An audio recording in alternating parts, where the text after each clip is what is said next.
Chettinad chicken கிரேவிக்கு tough கொடுக்குற மாதிரி இருக்கும் இந்த செட்டிநாடு ஸ்டைல் ப்ரான் கிரேவி. அது எப்படி செய்கிறது அப்படிங்கிறத பார்க்கலாமா? ஃபஸ்ட்டு ஒரு பேனில் வரமல்லி, பெருஞ்சீரகம், சீரகம், மிளகு, கிராம்பு, ஏலக்காய், இது கூடயே வந்துட்டு கசகசா, கருவேப்பிலை இதெல்லாம் சேர்த்துட்டு நல்லா வாசம் வர வரைக்கும் ட்ரை ரோஸ்ட் பண்ணி பொடி பண்ணி வச்சுக்கோங்க. இப்போ அதே பேனில் 2 ஸ்பூன் ஆயில் கூட 1 ஸ்பூன் அளவுக்கு கடுகு, உளுத்தம் பருப்பு, 1/2 ஸ்பூன் அளவுக்கு பெருஞ்சீரகம் சேர்த்துட்டு இதில் ஒரு பெரிய வெங்காயம், பச்சை மிளகாய், கருவேப்பிலை சேர்த்து வதக்குங்க.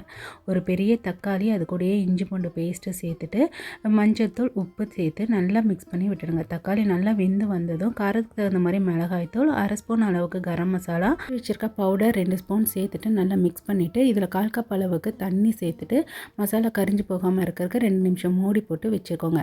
இதை நல்லா எண்ணெய் பிரிஞ்சு வந்ததும் வாஷ் பண்ணி வச்சுருக்கிற இறால் சேர்த்துட்டு இறாலுக்கு தேவையான உப்பு சேர்த்துக்கோங்க. நல்லா மசாலாவோட நல்லா மிக்ஸ் பண்ணி விட்டு மூடி போட்டு ஒரு 5 நிமிஷம் குக் பண்ணி எடுங்க. இறால்லேருந்தே தண்ணி விட்டு சூப்பராக வெந்து வந்துடும்.